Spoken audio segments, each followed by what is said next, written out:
Jumping right on into the deck list here, we have Pro An who won the event. Congratulations to Pro An, and I am going to apologize ahead of time for anyone's names I might mispronounce, or mispronounce during this video. Tenru got into the fifth through eighth slot, so congratulations on that on Luxum Xander. So Luxum Xander is a list that's been brought on into a lot of these events. It's been performing really well across the board. This version is running the older Ontario list where you're running Grand Crusaders Ring and Orba Choking Fume into the main board, and you're throwing the Nullifying Lantern and Quicksilver Rail into the side. Looking over the rest of the list, though, we do have some a little bit changes than what we're used to. We have 3 Grains. Grain is a card that's brought up a lot at this point. Grain is really good. The fact that you're facing like a Fire Merlin heavy meta, Grain can go ahead and get those fireballs out from the Fire Merlin, and Grain really shows its value in these matchups because of the fact that Merlin can only really kill you with ally swings at this point. And if you're able to resolve something like your Nullifying Lantern, they can't use Cruxite to reoccur their Pendragons or their Incarnate Magistries. So Grain's been a really good addition to this list, especially if you're facing into the mirror as well. So Grain is a card I'm really happy to see a 3 of. It's something that I've enjoyed a lot, and yeah. So going into this, we do have also 3 Resolute Stands as well. 3 Resolute Stands is sort of in and out of these decks as a whole. Resolute Stands is really good if you're facing something that's really ally heavy. Because of the fact that allies come in for that 2 attack damage, Resolute Stand can go ahead and install you an extra turn if you need. You also have the Vanish the Sites as well that perform sort of the same function. This list, though, did go ahead and cut. It is not running the Oasis Trading Post, which is an okay cut. It's mostly just there to get a secondary insignia of the Krahazi, so it goes and gets 3 of your cards into your memory for sort of the Luxum Xander triggers. It also cut the Focus Flames and the Planet Explosives. I'm not exactly sure how much I feel about that. I guess it really depends on how you're feeling on the deck. I really like Planet Explosives. Granted, it does like a prep counter, but the fact that it's fast speed and can kill most of the allies that you're going to be facing makes it really, really good. But it's also not a dead card if you go ahead and Spirit Release the Spirit of Serene Fire. And you have 4 Creator Shots, 4 Excaliburs, 4 Gleaming Cuts, 4 Light Reavers, 4 Luxum Sites, and 4 Uncover the Pots, which is pretty much a normal breakdown for this deck. Into the sideboard, as we said before, we have the Nullifying Lantern and the Quicksilver Grail. Both those are in here because of the fact that they're brought in for, depending on the matchup, Quicksilver Grail is a really good card. The reason why this is mostly running the main now versus the side is most decks it has a use. You're facing water allies, you can go ahead and Scepter, Quicksilver Grail, your Safeguard Amulet so it doesn't get fracturized. You could do your Terrafang if you're facing something like Wind allies so it doesn't get Zephyr. So there's a lot of different interaction that could be coming to play with Quicksilver Grail, which is why it's been more on the main board than the side. But again, it's a little more of a feeling. Grand Crusaders Ring is really good if you need extra draw, if you're not hitting the cards you need. You need to filter off the top of your deck more. And then going into, you have the Blanche, which is really good into the mirror matchup. Blanche is good also into Fire Merlin. It's a card that prevents non-attack damage dealt to you based on cards you put in the memory. As by Luxum Xander, you're pretty much putting a lot of cards into your memory as much as possible. So being able to go ahead and prevent a lot of damage with Blanche becomes really well utilized, especially if you're getting comboed off by, say, Erupting or Fire Merlin. It makes it so that deck spell has to go ahead and then target the Blanche now instead. 1 Grain, I said we talked about why Grain is good in most of these matchups. Adding the 4th is not a bad addition at all, especially the fact that it's a really good card once it's able to resolve. And the fact that I also didn't know it had True Sight as well. So if you're facing something like your mirror and your opponent Vanish the Sights, you can still get in with the Grain, go ahead and deal 1 damage to then banish, say, your Light Reaver's Assault or the Luxum Sight from their memory. Another Resolute Stand for those allies matchup, and another Serum of Wisdom to try and put those cards on the memory if you need to, if it's a little bit slower matchup and you need more ways to filter through your deck. Before I go into our other decks, I will just note for those watching this video, at the time it is April 18th.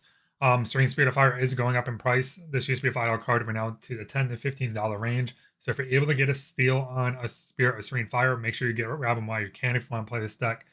Fracture Crown is only going to be printed once.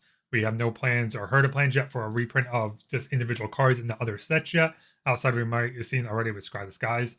So like I said, if you haven't picked these up yet, make sure you grab them now while you can. Get them while they're a little bit cheap. If you're able to, like I said, in that $5 to $10 range, anything more than that, you're probably overpaying at this point.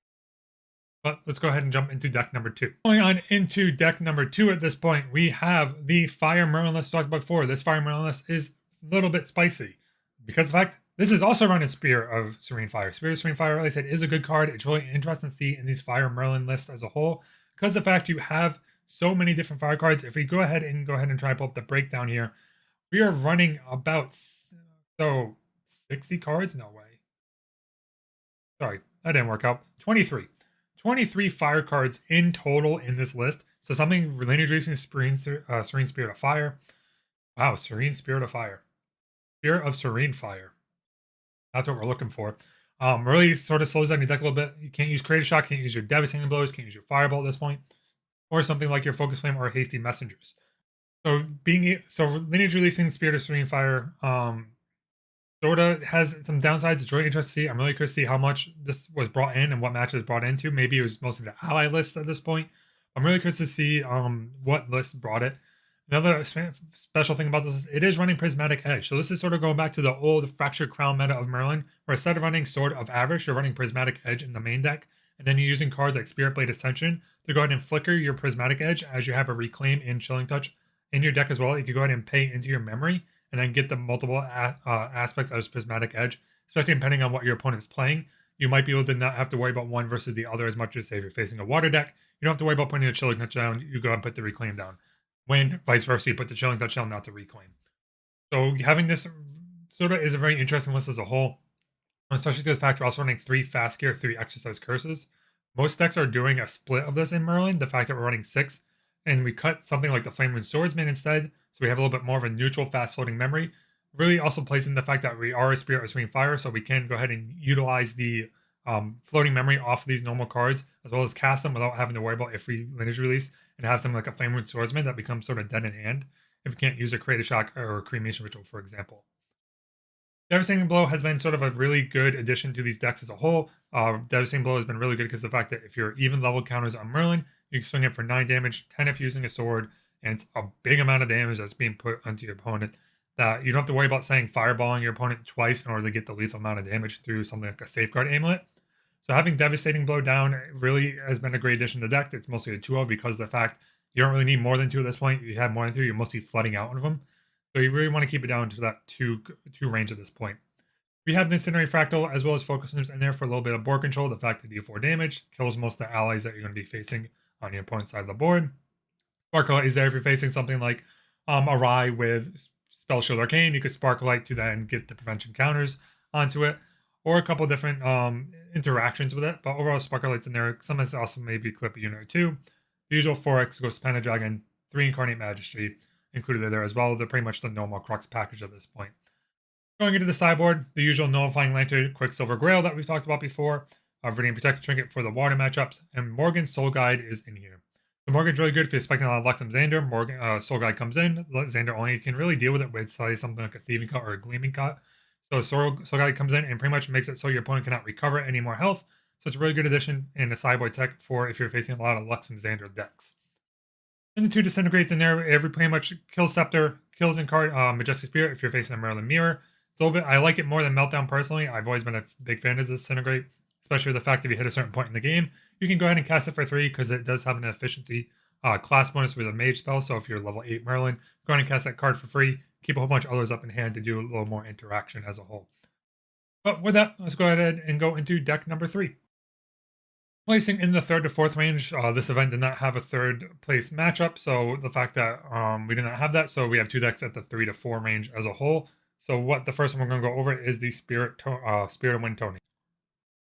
But going over that, we have Tony that only has the level 1 mechanic, not going into level 2. Level 2 is in the sideboard in this list, which is really interesting to see. Most of them have the level 2 in there for cards like the Heavy Swing.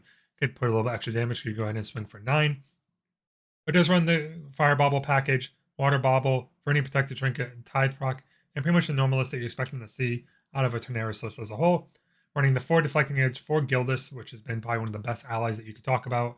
In the game at this point, it is a 3-drop 1/3 that can become a 4/3 on swings if you're balanced, which is pretty easy to hit with most of these lists, as you're mostly dropping 3-drop 2/3 units.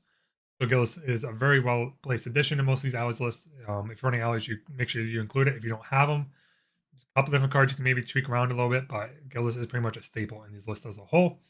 You have the Heavy Swing we talked about earlier, getting it for 6 damage, almost 9 if you're level 2 Tony. You have Imperial Coup, really good card. 2-drop 1/3 Foster becomes a 2/3. Can really help with your Gildas math as a whole because the fact that you go ahead and swing for 2 damage at the 2-drop range. So you can sort of have a little bit easier Gildas math at times depending on the situation. Doing Inspiring Call to buff your board if you go ahead and swing with Tony. 4 Lurking Assailant's probably the arguably second best ally card in the game. 3-drop 2/3 with stealth as long as it's awake, and can also retaliate if it is level 1. If you're level 1, I should say. So then you have Seeking Shot in here for the mirrors. Woodland Scroll's Ace and Protector combo. So you already play Squirrel, Swing, balance it with Ace and Protector, and then you can play Squirrel again later on to get a little bit extra damage in. Tune of the Winds to buff the board. This place go ahead and save some of your units, like say a Gildas. Game Fairy to deal with cards like your opponent's Gildas can deal with cards like your opponent's Lurker Assailant, Majestic Spirit, Trained Sharpshooter, Ace and Protector. There's a couple of different cards that Dream Fairy is really good at hitting into. So Dream Fairy is really well addition into the win list. Sort of what brought up into that top tier as it was before. 2 free will wins for the extra +1 health across the board, as well as a floating memory. You have Shimmercook Assassin, probably one of the best allies we've seen on ALC. It is a 3-drop 2/2 with stealth. That's really good. Not a lot of things in the game currently deal with stealth outside of a couple of different units or cards, and we'll see later on, like Eye of Argus. So it's a really good card. You could bump a Poison Corner, get an extra 2 attack, and pretty much stabilizes on board a lot because there's bigger threats to deal with, like Gildas, like Lurking Assailant, where people don't want to go ahead and answer the Shimmercook Assassin right away. Surfer Good's in there for our 1/2 intercept with floating memory. We have the Train Hawk in here, which is really interesting. Train Hawk is really good, as we talked about before. Not a lot of things can deal with stealth. So Train Hawk is really good, comes on in, deals with that Shimmercook Assassin, deals with Luxum Xander if they're playing the Vanish in the site, deals with cards that sooner want to get that stealth bonus across the board. So Train Hawk's a really good addition in here. And it falls into that 3-drop range that you want to hit for Gildas already. So dropping it for 3, 2/2, True Sight Vigor, go ahead and gets in, clears up your opponent's stealth unit, and then balances your Gildas to swing it for 4 damage. The usual Wind Rider Vanguard, another good Vigor 3-drop 2/3. And then Zephyr to go ahead and deal with something like a Terrafring. You could Terrafring your opponent's Terrafring at the beginning of their end step or in response to your materialization. So they go ahead and can't crack that Terrafring in response. So you go ahead and banish that, and then you can swing it more likely for lethal for the entire game. Then into our sideboard here. Sideboard, we have the level 2 Tony. We have Beast Bomb Boots, which is a good addition if you're doing stuff with like Arcane Rite or Fire Merlin. You're going to give yourself some Spell Shot for those decks as well. It's a really interesting tech to see because of the fact we have the Train Hawk. We can go ahead and use the Beast Bomb Boots. I have Argus again, giving yourself True Sight, and you go ahead and get the draw card off that as well. Poison Carding Earl if you're going to propping, your Lurking Sand or your Shimmercook Assassin, get an extra 2 attack. Quicksilver Rail, as we talked about multiple times, why this is a good card. One Bobble for the mirror. Then Innovator Agility is a good addition as well because of the fact that you can get Spell Shield as well. So it's another instance of Spell Shield versus those combo decks. It also gives you Stealth if you really need to buy the extra turn. If you're facing a board full of your opponent's allies and don't have a lot of True Sight, you can Innovator Agility yourself, go ahead and Stealth yourself, heal 5, and then you have a decent amount of floating memory here to go back up to level 1 Tony if you want to regain that taunt to leave your board alive if you need for extra turns. But that's sort of the win Tony in the 3rd or 4th slot. Let's go ahead and go into the next deck in our list. So going into our 4th deck here, we do have the Water Diana. This one's a little bit different. We're not running the Umbra top end package. So we do have the Spirit of Water, level 1 Diana and level 2 Diana with just a prototype pistol as well as a plated bullet. And the Scepter, of course, are going to get the level up to go ahead and deal 4 damage. So this list is a little bit different, but it's mostly your generic Water Allies list as a whole because you're running your Gildas, you're running Lurking Assailant, Trained Sharpshooter, Karazi Trapper, Lunettes to deal with the ally lists, Sea Diver, Snow Fairy to keep your opponent's units tapped, Song of Frost, Stillwater Patrol, which is a good addition because a lot of things are starting to run Vanish the Site, so we go ahead and get in with that True Sight and gets an extra +1 damage for doing so. Into the dungeon, you go from level 1 to level 2, a little bit extra damage on a Scepter turn. If you're Steam Knights, your evasive maneuvers, to go ahead and give something distant if you need to as a whole. Going into your sideboard, you have a Bubble of Abundance, you have a Blast Shot Pump to sort of deal with our ally list as well because of the fact that you can go ahead and kill or hit 2 things with the Blast Shot Pump, and if you load it with the plated bullet, goes and deals 3 damage, which kills most of the units across the board. You have the Quicksilver Girl, as we talked about, Safeguard Aimant and Tithe Proc. You have the Cascading Round to go ahead and add an extra card into your material deck if you need an extra bullet, depending on what you're playing, to go ahead and then mill the top card of your deck as well if it's needed. And then Morgan's Soul Guide as well, which is really good, as we talked about, into the Xander list. But as I'm not going to go too much into this list. This is our generic Water Allies list that we've seen across the board. This is a list that pretty much going to deviate based on what you want to play. This person wanted to play Diana, so they made a little bit of tweaks for that case, by adding stuff like the Trained Sharpshooter for the range 2, but it's also played in other lists because you don't really need the range 2 because it's already a 3-drop 2/3 unit that gets into that really good range for, say, Gildas. And then Evasive moves go ahead and prevent 2 damage will be dealt to a unit and then give it distance if you want. Then you have the rest of the regular water package. There's not too much variance in here with the water list versus, say, a generic Water Allies list. Going into deck number 4, so into the 5 to 8 range, 5th place to 8th range, we do have one of the Rye lists. So this Rye list is really, really interesting to me. This riot list was used to go ahead and play a little bit different. You have the generic material list like we expect. Going into the main deck, you have the Fog, you have the Vanishing Sight, you have the Resolute Stand, you have the Peace Reunions, everything that you sort of expect to see nowadays from a Rye deck. The thing that varies, we have one Fireball, really interesting, 4 Arcane Blast, normal, 4 Anger of the Skies, which is a little bit more than usual, most are running 1 or 2, but 4 okay if you're expecting a really ally-heavy meta. Anger of the Skies could be arguably brought in. 4 Arcane Disposition. This is a card that's been cut a lot more now from lists because the fact that to discard your entire hand. You no longer have your Reckless Conversions. Go ahead and get back your cards that you pay down to combo off. So this is a really interesting addition to see into the list as a whole. You're running 4 Arcane Sight, which is normal, 4 Erratic Bolts, which is a little bit different because of the fact that most are running 1 or 2 at this point because you need to pay the 4 cost out for Erratic Bolt to get the damage, even though you do get the recoup 2 and draw 2 by banishing 2 extra cards. But because of the fact that you have to pretty much pay 4 every time, makes it a little bit harder to get out those win cons with just Erratic Bolt. 4 Spell Shield Arcane, which is normal, and 4 Voltic Spheres, which is normal as well. Those who are unaware, and those who might have already caught it, this is a running Advent of the Stormcaller. This is a card that's been brought up more and more into decks as a whole right now for Rye, because the fact that it is a level, banish the top cards off top of your deck, equal to your level. You may choose which ones you arcane cards to banish. The rest of them you put in the top or bottom of your deck in any order, and then you deal 2 for each arcane card banished this way. So this card's been really good coming out because of the fact that you're going to get your level counters early for Rye to go ahead and get those banished for free casted Arcane Bolts. You can combo off of those, as well as deal 2 damage in for free pretty much to your opponent because the fact that Advent of Stormcaller is a skill and it is not an ability. So there is no response trigger in response to the Advent of Stormcaller. They have to pretty much answer it to Safeguard Amulet in response to the cast, but not of the resolution of the card. So it is something to keep in mind. So really interested to see how well this list ran. I really want to know what the matchups are. The fact that you're seeing Arcane Blast and Erratic Bolt be the main 2 win cons is really interesting, especially in a field full of Safeguard Amulet. So you have to really plan out your combo piece a little bit different. But if you're able to clear the boards more with the Anger of the Skies, it makes a lot more sense if you're not getting that pressure put onto you as much. You have more turns to set up those types of win cons. Going into the sideboard, the usual, like we expected, Nullify Lantern, Terrafring, Bauble. Fractal Insight, Pyramid Mana are 2 different ones. I imagine these are more brought up into the slower matchups.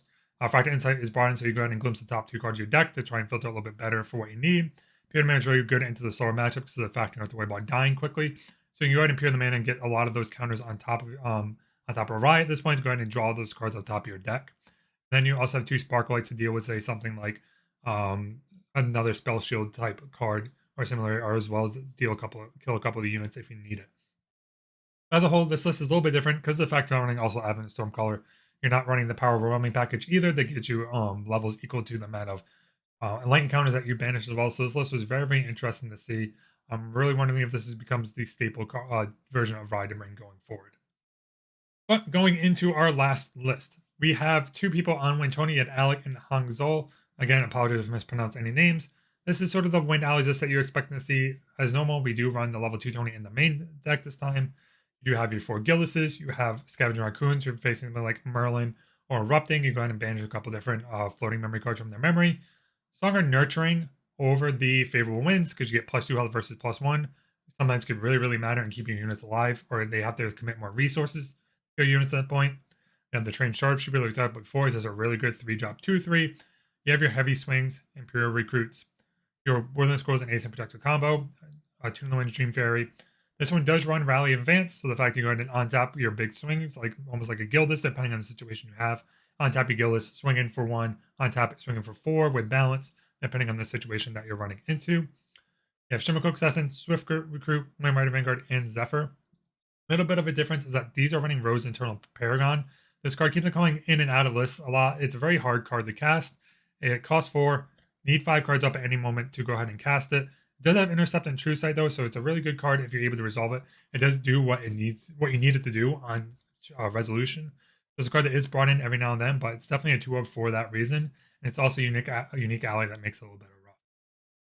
Going into the sideboard, you have the Azure Protective Trinket to help deal with, like I said, those Erupting list or those deck lists that pretty much need fire cards in their memory at any time. I have Argus for the True Sight, Nova Lantern, Quick Silver Grail, Safeguard as normal. Same Veranian Protective Trinket, and you have the 2 Seeking Shot if you go ahead and face the mirror. But that will wrap this up, ladies and gentlemen. Thank you for watching. I hope you guys enjoyed the breakdown. Please like, comment, subscribe if you like what we're doing here. So keep on doing it. Any comments, please put them below. Anything that you might have insight on or something you'd like to see different on these videos, please let me know. I do heavily value all types of feedback that I am getting. Lets me improve these videos and how I'm adjusting them for future content. But with that being said, thank you guys again for watching. I hope everyone enjoyed it and have a good one. Peace.